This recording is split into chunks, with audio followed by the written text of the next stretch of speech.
Gold trusted gold buyers మీరు తాకట్టు పెట్టిన బంగారాన్ని విడిపించి ఈ రోజు ఉన్న మార్కెట్ ధరకు కొనబడను.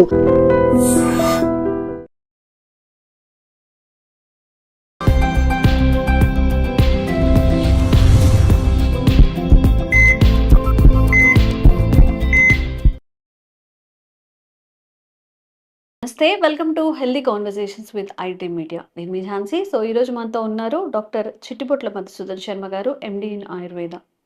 షుగర్ గురించి మాట్లాడుకుంటున్నప్పుడు చాలామందికి షుగర్ లెవెల్స్ పెరగడం వల్ల ఇతర ఆర్గాన్స్ డ్యామేజ్ అయ్యే ఆవశ్యకత చాలా ఉంది, అంటే ఆ పాసిబిలిటీ ఉంది అని చెప్తూ ఉంటారు.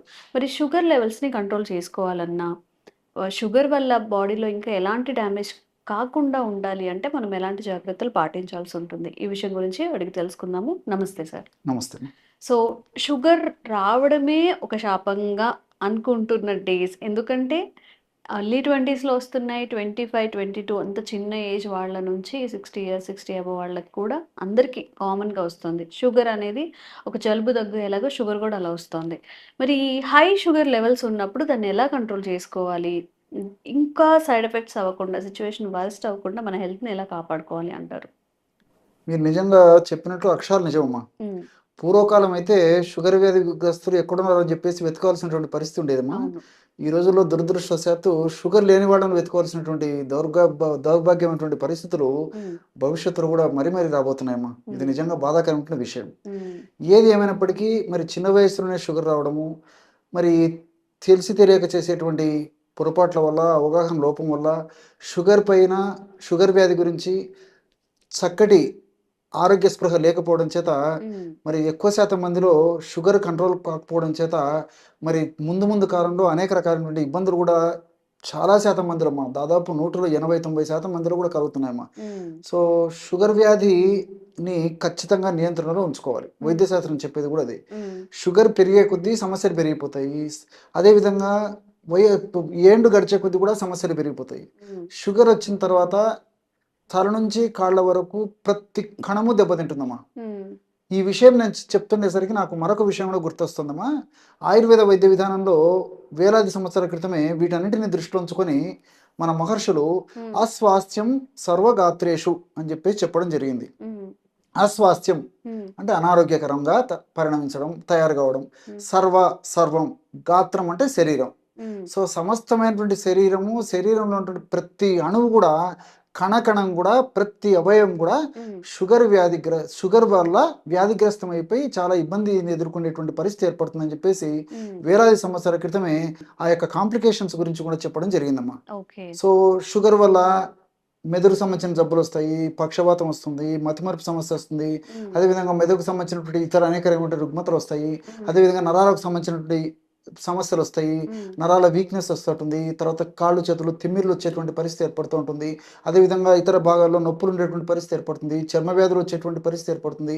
అదేవిధంగా జీర్ణాశయానికి సంబంధించినటువంటి సమస్యలు వస్తాయి, కంటికి సంబంధించినటువంటి సమస్యలు వస్తాయి, అట్లే ప్రేవులకు సంబంధించినటువంటి సమస్యలు వస్తాయి. ఒకటేమిటో మా అనేక రకాలైనటువంటి సమస్యలకి షుగర్ కేంద్ర స్థానం అంటే అతిశక్తి కాదు. మరి ఈ రోజుల్లో నేను చెప్పినట్లు చాలా మందిలో నియంత్రణలో ఉండడం లేదు. సో వైద్యులు కూడా మ్యాక్సిమం ఆ షుగర్ను కంట్రోల్ చేసేందుకు శతవిధాల ప్రయత్నం చేస్తున్నారు. కానీ మరి వైద్యులు చెప్పినట్టు వీళ్ళు పాటించకపోవడము, ఇతర కారణాల వల్ల షుగర్ అయితే చాలా మందిలో కంట్రోల్ ఉండకపోవడం చేత మరి అనేక రకాల ఇబ్బందులు కూడా ఫేస్ చేయాల్సినటువంటి పరిస్థితులు ఏర్పడుతున్నాయి. ఈ నేపథ్యంలో వైద్యులు సూచించిన మేరకు సలహాలు, సూచనలు పాటిస్తూ వాళ్ళు చెప్పినటువంటి పద్ధతిలో ఔషధాలు వాడుకుంటూ మరి ఇప్పుడు నేను చెప్పబోయేటువంటి యొక్క హోమ్ రెమెడీ అంటే గృహంలో మన ఇంట్లో దొరికేటువంటి పదార్థాలతోనే ఔషధాన్ని తయారు చేసుకుని వాడుకోవడం వల్ల ఇంగ్లీష్ మందుల యొక్క డోస్ తగ్గించుకోవచ్చు, ఇంగ్లీష్ మందుల యొక్క సైడ్ ఎఫెక్ట్స్ తగ్గించుకోవచ్చు, భవిష్యత్తులో కాంప్లికేషన్స్ రాకుండా కంట్రోల్ చేసుకోవచ్చు. అథవా కాంప్లికేషన్స్ దుష్పరిణామాలు వచ్చినప్పటికీ త్వరగా ఆ యొక్క సమస్యల నుంచి బయటపడేందుకు కూడా అవకాశం ఏర్పడుతుందమ్మా. ప్రమాదకరంగా పరిణమించకుండా ఉంటాయి. ఇన్ని మల్టిపుల్ బెనిఫిట్స్ ఈ ఆయుర్వేద వైద్య విధానంలో ఆయుర్వేద మందుల ద్వారా కలుగుతాయమ్మా. మరి ఆ యొక్క ఔషధం ఎలా తయారు చేసుకోవాలంటే ఇంచుమించు అన్ని మనకు దొరికేటివే, మనకు తెలిసినటువంటివి. కరివేపాకు చూర్ణం ఒక 50 గ్రాములు తీసుకోవాలమ్మా. సో కరివేపాకు సంవత్సరం అంతా మనకు మార్కెట్లో దొరుకుతుంది. తెచ్చుకొని బాగా నీటితో కడిగేసి శుభ్రం చేసేసి ఎండబెట్టేసేయాలమ్మా. ఆకును బాగా నీడలో కానీ ఎండలో ఎండబెడితే మంచిది. బాగా ఎండబెట్టేసేసి 2 రోజులు కానీ 4 రోజులు కానీ బాగా ఎండిపోయిన తర్వాత మిక్సీలో వేసేసి చూర్ణం తయారు చేసి పెట్టుకోవాలి. ఆ విధంగా తయారు చేసుకున్నటువంటి కరివేపాకు చూర్ణం ఒక 50 గ్రాములు. ఓకే. సో కరివేపాకు కూడా ఈ షుగర్ని నియంత్రించేటువంటి అద్భుతమైనటువంటి శక్తి ఉన్నట్లు పరిశోధనల ద్వారా కూడా నిరూపితమైందమ్మా. కరివేపాకు మనకు తెలియదు కానీ మరి ఈ రోజుల్లో దురదృష్టవశాత్తు అంటే చిన్నపిల్లలకు కూడా తల్లిలు కరివేపాకు మన ఆహార పదార్థాల్లో వంటకాల తయారీలో కరివేపాకు వేసి తినమని చెప్తున్నప్పటికీ కరివేపాకు పక్కన పారేసేటువంటి పద్ధతి ఉందమ్మా. పెద్దలు కూడా చాలా మంది అవగాహన లోపం చేత కరివేపాకు పక్కన పెడతారమ్మా. అది మంచిది కదమ్మా. సో షుగర్కు రాకుండా ఉండేందుకు, షుగర్ వచ్చినప్పటికీ దానివల్ల ఇబ్బందులు లేకుండా ఉండాలంటే మన ఆహార పదార్థాల తయారీలో వంటకాల భాగంలో ఉపయోగించేటట్టు కరివేపాకును తప్పక నమిలి కడుపులోకి తీసుకోవాలి, మింగాలి. అసలు పెద్దల మాట సద్దిముట అని చెప్పేసి పెద్దలు ఏదో ఒక ఆరోగ్య రహస్యం ఉండబట్టే మనకు ఆ విధంగా ఆ యొక్క పదార్థాలు ఏర్పాటు చేయడం జరిగిందమ్మా. కాబట్టి కరివేపాకును ఆ పద్ధతిలో కూడా వాడుకోవాలి ఖచ్చితంగా. సో ఔషధంగా ఎలాగంటే కరివేపాకును ఒక చూర్ణాన్ని ఒక 50 గ్రాములు తీసుకోవాలి. అట్లే కాకర కూడా సంవత్సరం అంతా ఆ కాయలు దొరుకుతాయి. ముదిరినటువంటి కాయలు, మంచి కాయలు తెచ్చుకొనిమా శుభ్రం చేసేసి కడిగేసేసి ముక్కలుగా స్లైసెస్ లాగా తయారు చేసేసి ఒక నీడలో 2 రోజులు కానీ 4 రోజులు కానీ ఆరబెట్టేసేసి బాగా తేమ శాతం అంతా పోయి బాగా ఎండిపోయిన తర్వాత మిక్సీ వేసేసి పౌడర్ తయారు చేసుకోవాలి. అదొక 50 గ్రాములు. సో కరివేపాకు పొడి 50 గ్రాములు, కాకరకాయ పొడి 50 గ్రాములు. మూడవ పదార్థంగా వేప బెరడు చూర్ణం. ఇది మనకు మార్కెట్లో దొరుకుతుందమ్మా. వేప బెరడు చూర్ణం. సో నింబత్వక్ చూర్ణం అంటారమ్మా. సో ఇది ఒక్కటి మాత్రం బయట తెచ్చుకోవాలి. సో వేప బెరడు చూర్ణాన్ని ఒక 50 గ్రాములు కలుపుకోవాలి. అదేవిధంగా పసుపు కొమ్ములు దంచి తయారు చేసుకున్నటువంటి పొడి ఒక 50 గ్రాములు తీసుకోవాలి. ఉసిరిక పొడి ఒక 50 గ్రాములు తీసుకోవాలి. ఈ 5 పదార్థాలు ఒక్కొక్కటి 50 గ్రాముల చొప్పునమ్మా. సో కరివేపాకు పొడి 50 గ్రాములు, కాకరకాయ పొడి 50 గ్రాములు, వేప బెరడు పొడి 50 గ్రాములు, పసుపు పొడి 50 గ్రాములు, ఉసిరిక పొడి 50 గ్రాములు. ఈ 5 పదార్థాలు బాగా కలిపేసేస్తే బ్రహ్మాండమైనటువంటి షుగర్ నియంత్రించేటువంటి ఔషధం రెడీ అయిపోతుందమ్మా. షుగర్ వల్ల వచ్చేటువంటి భవిష్యత్తులో వచ్చేటువంటి కాంప్లికేషన్స్ రాకుండా ఉండేందుకు కూడా అద్భుతంగా పనిచేస్తుంది. అంతేకాకుండా ఈ యొక్క ఔషధం యొక్క మరొక ప్రత్యేకత ఏంటంటే HbA1c అని చెప్పేసి మన బ్లడ్లో ఒక రకమైనటువంటి ఒక పదార్థం ఉంటుందమ్మా. HbA1c టెస్ట్ అంటారు అనమాట. సో 3 మాసాల సగటు ఇది సూచిస్తుంది అనమాట. సర్వసాధారణంగా మనకు ఏదైనా ఒత్తిళ్ళు ఎక్కువ ఉన్నా, మానసిక ఒత్తిళ్ళు ఎక్కువ ఉన్నా, ఆహార పదార్థాల్లో హెచ్చుతగ్గులు అయిపోయినా, వాతావరణ మార్పు ప్రభావం చేత కానీ ఈ షుగర్ లెవెల్స్ ఫ్లక్చువేషన్ జరుగుతుంటాయి మా బాడీలో. సో ఈ రోజు మార్నింగ్ ఉన్నటువంటి షుగర్ లెవెల్ రేపు మార్నింగ్ కరెక్ట్ అక్యురసీ ఉండడం అనమాట. ఆ విధంగా రకరకాలైనటువంటి మార్పులు కొద్ది గొప్ప జరిగేటువంటి పరిస్థితి ఏర్పడుతుంది. కాబట్టి 3 నెలల సగటు ప్రధానంగా చూస్తారు వైద్యులు కూడా. 3 నెలల్లో షుగర్ ఎలా మెయింటైన్ అవుతుంది దీనికోసం అని చెప్పేసి ఈ HB టెస్ట్ అని చెప్పేసి చేస్తారమ్మా. HbA1c ఆ టెస్ట్ పేరు HbA1c అమ్మా. సో 3 నెలల సగటు చేసేటువంటి పరీక్ష, షుగర్ చేసేటువంటి పరీక్ష పేరు HbA1c. సో ఈ యొక్క HbA1c కూడా ఒక పట్టణం తగ్గదమ్మా. చాలా మందిని మేము చూస్తుంటాము. HbA1c మాత్రం ఒక పట్టణంలో ఇంకొకటి చాలా ఇబ్బంది పెడుతుంటుంది. ఆ HbA1c కూడా బాగా కంట్రోల్ అయ్యేందుకు కూడా ఈ ఔషధం చాలా చక్కగా ఉపయోగపడుతుంది. సో దీని యొక్క ప్రత్యేకత ఇది. సో ఈ విధంగా తయారు చేసుకున్నటువంటి ఔషధాన్ని రోజు ఉదయం ఒకసారి, రాత్రి ఒకసారి, ఆహారం తర్వాత ఒక 100 ml వాటర్లో 1/2 teaspoon పౌడర్ కలుపుకొని తీసుకోవాలమ్మా. ఈ విధంగా క్రమం తప్పకుండా రోజు 2 సార్లు ఈ యొక్క ఔషధాన్ని ఈ పద్ధతిలో వాడుకోవడం వల్ల నేను చెప్పినటువంటి అనేక రకాలైన ప్రయోజనాలు చేకూరుతాయమ్మా. కాబట్టి వైద్యులు సూచించిన మేరకు తూచా తప్పకుండా వాళ్ళు చెప్పినటువంటి నియమాలు పాటిస్తూ ఇప్పుడు నేను చెప్పినటువంటి ఔషధం వాడుకోవడం వల్ల మల్టిపుల్ బెనిఫిట్స్ ఉంటాయి. కాబట్టి క్షేమదాయకంగా పనిచేస్తుంది. రెండవది ఇంకోటి ఏంటంటే ఇప్పుడు ఈ కరివేపాకులో వైటమిన్ A బాగుంటుందమ్మా. సో కంటి జబ్బులు రాకుండా కంట్రోల్ చేస్తుంది. షుగర్ వ్యాధిగ్రస్తులు కంటి జబ్బులు ఎక్కువగా వచ్చేటువంటి పరిస్థితి ఏర్పడుతుంది. అదేవిధంగా కాకరకాయ ప్రధానంగా HbA1c తగ్గించేందుకు చాలా అద్భుతంగా పనిచేస్తుంది. రెండవది ఏంటంటే రక్త శుద్ధికి బాగా పనిచేస్తుంది. అదేవిధంగా బాడీలో ఉన్నటువంటి టాక్సిన్స్ తొలగించేందుకు కూడా కాకరకాయలు ఉన్నటువంటి చారంటిన్, విసిసిన్ అనేటువంటి రసాయన పదార్థాలు చాలా చక్కగా ఉపయోగపడతాయి. లివర్ను చైతన్యవంతం చేసేటువంటి శక్తి కాకరకాయకు ఉంది. షుగర్ను నియంత్రించేటువంటి శక్తి, షుగర్ను తగ్గించేటువంటి శక్తి కాకరకాయకు ఉంది. అదేవిధంగా వేపలో నింబిడిన్ ఇలాంటి రసాయన పదార్థాలు, నింబిన్ అనేటువంటి రసాయన పదార్థాలు షుగర్ను చక్కగా నియంత్రించేందుకు, ఇన్సులిన్ బాగా ఉత్పత్తి అయినటువంటి ఇన్సులిన్ బాగా పనిచేసేందుకు కూడా ఈ వేపలో ఉన్నటువంటి నింబిడిన్ అనేటువంటి రసాయన పదార్థం చాలా చక్కగా ఉపయోగపడుతుందమ్మా. అట్లే ఈ యొక్క పసుపు పసుపులో కుర్కుమిన్ అనేటువంటి రసాయన పదార్థం ఉంటుంది. ఈ కుర్కుమిన్ అనేటువంటి రసాయన పదార్థము గుండె జబ్బులు రాకుండా ఉండేందుకు, రక్తం పల్చగా ఉండేందుకు, రక్త సరఫరా బాగా జరిగేందుకు, షుగర్ వ్యాధిగ్రస్తుల్లో గుండె జబ్బులు కూడా ఎక్కువగా వస్తుంటాయి, కొలెస్ట్రాల్ సమస్యలు పెరిగిపోతుంటాయి. సో ఈ యొక్క కుర్కుమిన్ అనేటువంటి పదార్థం అనేటువంటి పసుపుని ఈ పద్ధతిలో వాడుకోవడం వల్ల మరి రక్తనాళాల్లో ఎలాంటి సమస్యలు రావు, పూడికలు రాకుండా ఉంటాయి, ఉన్నటువంటి పూడికలు త్వరగా తగ్గిపోతుంటాయి, ప్రమాదకరంగా పరిణమించకుండా ఉండేటువంటి పరిస్థితి ఏర్పడుతుంటుంది. అదేవిధంగా మరి ఈ గుండె కూడా రక్త సరఫరా బాగా చేసేటువంటి పరిస్థితి ఏర్పడుతుంది, రక్తాన్ని పలచబడేటువంటి పరిస్థితి ఏర్పడుతుంది, చర్మ వ్యాధులు కూడా రాకుండా ఉండేటువంటి పరిస్థితి ఏర్పడుతుంది. వచ్చినటువంటి చర్మ వ్యాధులు త్వరగా తగ్గించేందుకు కూడా ఈ పసుపు చాలా చక్కగా ఉపయోగపడుతుందమ్మా. ఈ చర్మ వ్యాధుల్లో ముఖ్యంగా షుగర్ వ్యాధిగ్రస్తుల్లో ఫంగస్కి సంబంధించినటువంటి చర్మ వ్యాధులు వచ్చి మరి రకరకాలుగా ఇబ్బంది పెట్టేటువంటి పరిస్థితి ఏర్పడుతుందమ్మా. ఒక పట్టాను లొంగవమ్మా. సో గజ్జల భాగంలో, చంకల భాగంలో, మెడ భాగంలో, పిరుదల భాగంలో ఒక్కసారి ఈ ఫంగస్ వ్యాధి గ్రస్తులు అయినారంటే ఆ పేషెంట్స్, షుగర్ వ్యాధిగ్రస్తులు జననేంద్రియ భాగాల్లో ఒక పట్టాను లొంగదమ్మా. అత్యంత ఖరీదైనటువంటి విలువైనటువంటి ఔషధాలు వాడినప్పటికీ తాత్కాలికంగా ఉపశమనం కలుగుతుంటుంది, కానీ మళ్ళా ఈ యొక్క ప్రాబ్లం వస్తుంటుంది.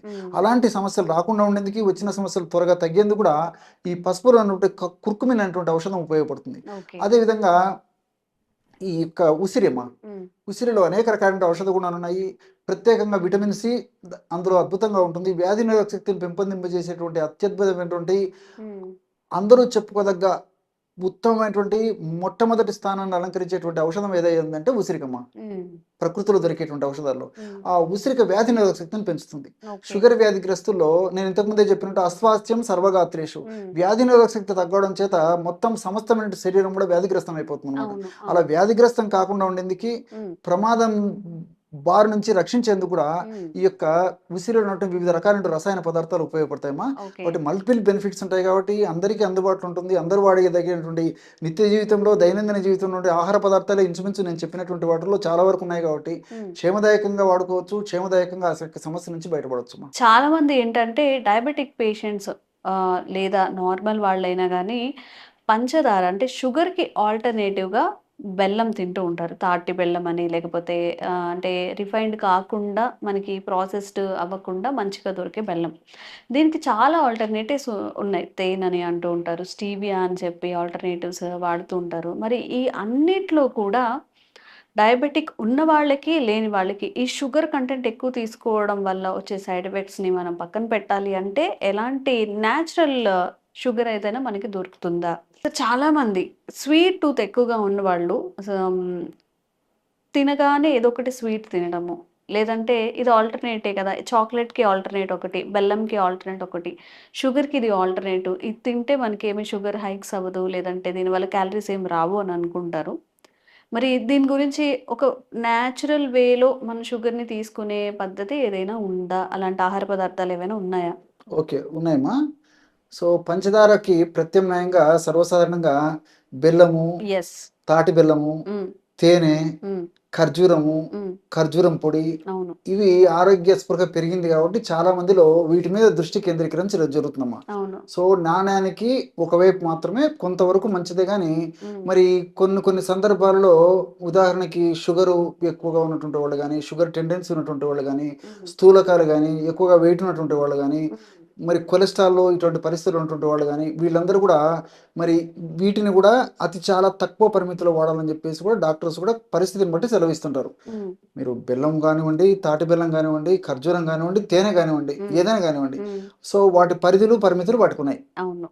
సో ఈ నేపథ్యంలో మరొక వైపు మనం ఆలోచించినట్లయితే, నాణ్యానికి మరో కోణంలో ఆలోచన చేస్తే, ప్రకృతిలో అనేక రకాలైనటువంటి పంచదార కంటే వందల రెట్లు, వేల రెట్లు ఎక్కువగా తీపి ఉన్నటువంటి పదార్థాలు మన ప్రకృతిలో ఎన్నో దర్శనమిస్తాయమ్మా.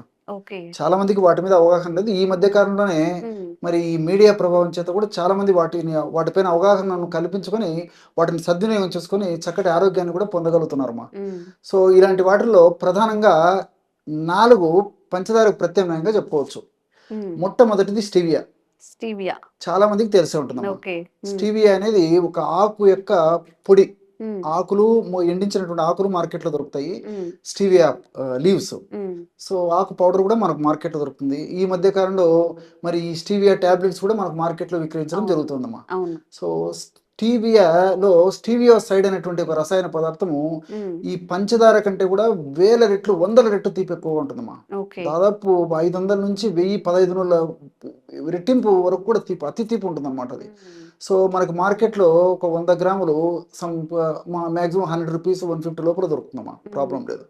సో మరి షుగర్ ఉన్నటువంటి వాళ్ళు కానీ, షుగర్ టెండెన్సీ ఉన్నటువంటి వాళ్ళు కానీ, స్వీట్ మీద క్రేవింగ్ ఉన్నటువంటి వాళ్ళు కానీ, తీపి పదార్థాలు వెళ్ళి ఉండలేనటువంటి వాళ్ళు కానీ, వెయిట్ ఉన్నటువంటి వాళ్ళు కానీ, ఎవరైనా సరే మా కొలెస్ట్రాల్ ఉన్నటువంటి వాళ్ళు కానీ, వీళ్ళేమి చిన్న పిల్లల నుంచి పెద్దల వరకు ప్రతి ఒక్కరు కూడా నేను చెప్పినటువంటి ఈ పదార్థాలు ఎవరికి ఏది అందుబాటులో, ఏది వాళ్ళు తెచ్చుకోగలిగి వాడుకోగలిగితే వాడుకోవచ్చమ్మా. ఇప్పుడు నేను స్టీవియా గురించి చెప్పాను. సో స్టీవియా ఈ మధ్య ప్రపంచవ్యాప్తంగా విపరీతంగా పాపులర్ అయిపోయింది. సో ప్రతి చోట దొరుకుతుంది. మనసుంటే మార్గం ఉంది. ఒకనొకప్పుడైతే లభ్యం కావడం కష్టంగా ఉండేది. ఉన్నత వర్గాలకు మాత్రమే పరిమితం అయిపోయిందమ్మా. ఇప్పుడు సామాన్య జనానికి కూడా అందుబాటులో ఉండేటువంటి పరిస్థితి మనకు ఈ స్టీవియా వల్ల కలుగుతుంది. అదేవిధంగా రెండవది ఏంటంటే మౌంట్ ఫ్రూట్. దీన్ని మాంక్ ఫ్రూట్ అని చెప్పేసి అంటుంటారమ్మా. సో మోగ్రాసైడ్ అనేటువంటి ఒక కెమికల్ ఏదైతే ఉందో ఇది కూడా ఈ పంచదార కంటే కొన్ని 100 రెట్లు తీపి ఉంటుందని చెప్పేసి మరి పరిశోధన ద్వారా కూడా నిరూపితమైందమ్మా. సో ఈ ఫ్రూట్ పౌడర్ కూడా మనం ఈ సలాడ్స్లో కానీ, లేకపోతే ఈ ఫ్రూట్ జ్యూసెస్లో కానీ, లేకపోతే ఇతర మనం ఈ వెజిటబుల్స్లో కానీ, కాఫీలో కానీ, లేకపోతే టీలో కానీ, పాలలో కానీ, మజ్జిగలో కానీ ఎందులోనే కలుపుకొని వాడుకోవచ్చమ్మా. స్వీట్స్ తయారు చేసుకునేటప్పుడు కానీ ఈ మాంక్ ఫ్రూట్ పౌడర్ వాడుకోవడం వల్ల పంచదార లేని లోపం మనకు కనిపించదమ్మా. సో అదొకటి. మూడోది వచ్చేసి యాకోన్ పౌడర్ అని చెప్పేసి ఇంకోటి దొరుకుతుందమ్మా. సో దీంట్లో కూడా పంచదార కంటే రెట్టింపు షుగర్ ఉంటుందన్నమాట. ఇది కూడా మనకు మార్కెట్లో ఇంచుమించు అందరూ వాడుకోదగ్గ ధరలోనే మనకు మార్కెట్లో దొరుకుతుంది. ఇది కూడా వాడుకోవచ్చమ్మా, yacon powder. Last but not least chicory root powder. Chicory. So మామూలుగా ఈ కాఫీ పొడి, టీ తాగే వాళ్ళలో కొంచెం ఐడియా ఉంటుందమ్మా. ఇది కాఫీ తాగే వాళ్ళలో, టీ తాగే వాళ్ళలో చికోరీ పౌడర్ యొక్క రూట్ కూడా ఈ పంచదారకు ప్రత్యామ్నాయంగా వాడుతుంటారమ్మా. సో మనకు ఈ రూట్ పౌడర్ కూడా దొరుకుతుంది. కావాలంటే దీన్ని కూడా వాడుకోవచ్చు అనమాట. సో ఈ 4 పదార్థాలు కూడా నేను ఇంతకుముందు చెప్పినట్లు ఎవరికి ఏది అందుబాటులో ఉంటే అనుకూలంగా ఉండి తెప్పించుకోగలిగి వాడుకోగలిగితే అది వాడుకోవచ్చు. సో ఈ 4 పదార్థాల్లో అన్ని చక్కగా పనిచేస్తాయి. మరొక ప్రత్యేకత ఏంటంటే ఈ యొక్క 4 పదార్థాలు తీసుకున్నప్పటికీ 1 గ్రామ్ 1% కూడా షుగర్ పెరగదు. అదే విధంగా బ్లడ్ షుగర్ పెరగదు. ఆల్రెడీ షుగర్ వ్యాధిగ్రస్తులకు షుగర్ పెరగదు. డయాబెటిక్ వాళ్ళు కూడా నిరభ్యంతరంగా వాడుకోవచ్చు. దీనివల్ల కొలెస్ట్రాల్ పెరగదు, గుండె జబ్బులు రాదు, ఒబెసిటీ ప్రాబ్లం ఉండదు, మోకాళ్ళ నొప్పులు రావు, వాటిని తెలుసు అన్ని మనకు మల్టిపుల్ బెనిఫిట్స్ ఉంటాయి అనమాట. అంటే ఆల్మోస్ట్ క్యాలరీస్ నీళ్ళు అని చెప్పి చెప్పుకోవచ్చమ్మా. సో ఇంకోటి ఏంటంటే ఇందులో కార్బోహైడ్రేట్స్ ఉన్నప్పటికీ వీటన్నిటిలో కూడా కార్బోహైడ్రేట్స్ ఉంటాయి అనమాట. సర్వసాధారణంగా మనం ఏమనుకుంటామంటే కార్బోహైడ్రేట్స్ ఉన్నటువంటి పదార్థాలు ఏవి తీసుకున్నప్పటికీ ఆ యొక్క చక్కెరలుగా మరి షుగర్ పెరగడము, వెయిట్ రావడము, కొలెస్ట్రాల్ పెరగడం ఇవన్నీ ఒకదానికి ఒకటి అనుసంధానమై ఉంటాయని చెప్పేసి మనం అనేక కార్యక్రమాలు కూడా తెలుసుకోవడం జరిగింది. కానీ ఇందులో ఉన్నటువంటి ఈ యొక్క కార్బోహైడ్రేట్స్ ఏంటంటే జీర్ణమయ్యేటువంటి కార్బోహైడ్రేట్స్ కావమ్మా. సో బాడీలో జీర్ణం కాకుండా ఉంటాయి కాబట్టి మనం ఎక్కువ ప్రమాణంలో తీసుకున్నప్పటికీ మల విసర్జన ద్వారా బయటికి పోతాయి, కానీ మరి జీర్ణమయ్యి బ్లడ్లో షుగర్ పెరిగేటువంటి పరిస్థితి ఉండదమ్మా. రెండవది ఏమంటే ఫైబర్. దీంట్లో ఈ 4 పదార్థాలు కూడా ప్రత్యేక మనం చెప్పుకోదగ్గ అంశ. ఇంకోటి ఏంటంటే ఫైబర్ బాగుంటుంది అనమాట. సో ఈ ఫైబర్ ఉన్నటువంటి పదార్థాలు ఎప్పుడైతే మనం తీసుకోగలమో ఈ ఫైబర్ వల్ల తీసుకున్నటువంటి ఆహార పదార్థాలు ఉన్నటువంటి మిగతా పదార్థాల్లో పిండి పదార్థాలు ఉన్నప్పటికీ, నూనె పదార్థాలు ఉన్నప్పటికీ ఆ ఫైబరు వల్ల ప్రేవులు ఈ యొక్క పదార్థాలను త్వరగా జీర్ణం కాకుండా, అదేవిధంగా నూనెలు ఆయిల్స్ ఏవైతే ఉన్నాయో ఆ ఆయిల్స్ను కూడా ప్రేవులు త్వరగా పీల్చుకోకుండా ఎక్కువ శాతం బయటికి విసర్జించేందుకే ఈ యొక్క ఫైబర్ కూడా ఉపయోగపడుతుందమ్మా. అదేవిధంగా ఆలిగో ఫ్రక్టోజ్ అని చెప్పేసి ఒక రకమైనటువంటి ఈ యొక్క షుగర్ కూడా ఇందులో ఉంటుందమ్మా. ఈ ఆలిగో ఫ్రక్టోజ్ అనేటువంటి షుగర్ వల్ల కూడా ఈ యొక్క పదార్థాలకు తీపి వస్తూ ఉంటుంది అనమాట. సో ఈ ఆలిగో ఫ్రక్టోజ్ అనేటువంటి షుగరు ఈ 4 పదార్థాల్లో ఉండడం చేత వీటి యొక్క ప్రభావం ఏంటంటే మన దేహంలో గ్రిలిన్ అనేటువంటి హార్మోన్ ఎక్కువ ఉత్పత్తి చేస్తుంది. సో గ్రిలిన్ అనేటువంటి హార్మోన్ ఎక్కువగా ఉత్పత్తి అయిపోతే ఆకలి తగ్గిపోతుంది. సర్వసాధారణంగా డయాబెటీస్ వ్యాధిగ్రస్తుల్లో కానీ, వెయిట్ ఉన్నటువంటి వాళ్ళలో కానీ క్రేవింగ్ ఎప్పుడు ఆకలి అవుతుంటుంది. తినే కొద్దీ అదంతా మళ్ళీ షుగర్ కింద మారడము, ఇంకొక దాని కింద మారడము జరుగుతుంటుంది అనమాట. ఆకలి తగ్గించేటువంటి గుణము ఇది ఆలిగో ఫ్రక్టోజ్ అనేటువంటి దాని వల్ల కలుగుతుంటుందమ్మా. సో ఈ విధంగా అనేక రకాలైన మల్టిపుల్ బెనిఫిట్స్ ఉంటాయి కాబట్టి పంచదారకు ప్రత్యామ్నాయంగా నిరభ్యంతరంగా చిన్నపిల్లల నుంచి పెద్దల వరకు ఏ వయసు వారు అయినా నిరభ్యంతరంగా వాడుకోక దివ్యమైనటువంటి ఔషధ ఆరోగ్య అమృతాలలో ఈ 4 ప్రధానంగా చెప్పుకోవచ్చు మనం. ఓకే. ఓకే. మరి డయాబెటిక్ పేషెంట్స్ అన్నప్పుడు వాళ్ళకి ఒక ప్రత్యేక స్థానమే ఇవ్వాలి. ఎందుకంటే ఇంట్లో ఎవరైనా స్వీట్స్ తింటున్నా గానీ మనకి భయమేస్తూ ఉంటుంది. ఏమవుతుంది అని చెప్పి. మరి డయాబెటిక్ పేషెంట్స్ కూడా సార్ మెన్షన్ చేసిన ఈ 4 రకాల స్టీవియాతో పాటుగా రూట్ పౌడర్స్ ఇవన్నీ కూడా మెన్షన్ చేశారు కాబట్టి మీరు క్రేవింగ్స్ ఆపుకోలేకపోతున్నాం. టీ, కాఫీలో యూజ్ చేసుకోవచ్చు. కొంచెం షుగర్‌ని అవాయిడ్ చేయొచ్చు. హెల్తీగా ఉండొచ్చు అన్నప్పుడు ఇది చాలా బెస్ట్ మెథడ్ కాబట్టి తప్పకుండా ట్రై చేయండి. ఎలాంటి షుగర్ హైక్స్ కూడా లేవు అని చెప్తున్నారు కాబట్టి ఇంకా మీకు ఎలాంటి డౌట్స్ ఉన్నా కానీ హెల్త్ రిలేటెడ్ కామెంట్ చేయండి. తప్పకుండా వీడియో చేసే ప్రయత్నం చేస్తాం. Thank you so much sir. నమస్తే. And for more videos, Please subscribe to iDream. Please subscribe to iDream. Please subscribe iDream. And please subscribe to iDream. For more videos, subscribe to iDream. please like, share, and subscribe to the channel. Congratulations, iDream. subscribe to iDream. Subscribe to iDream. So subscribe to iDream Media. iDream की iDream team अंदर की huge congratulations. Please subscribe iDream Media. Please subscribe to iDream. Subscribe iDream. Please subscribe to iDream. iDream అంటే నా కళల ఛానల్ను subscribe చేసుకున్న నోరు తిరుగుతలేదు. మీరైతే గంట గుర్తు కొట్టండి. For more such videos, please subscribe to iDream. Subscribe to iDream. Please subscribe to iDream. Please subscribe iDream Media. Please do subscribe to iDream. Please subscribe to iDream Media. For best entertainment and information, please subscribe iDream. And don't forget to subscribe to iDream.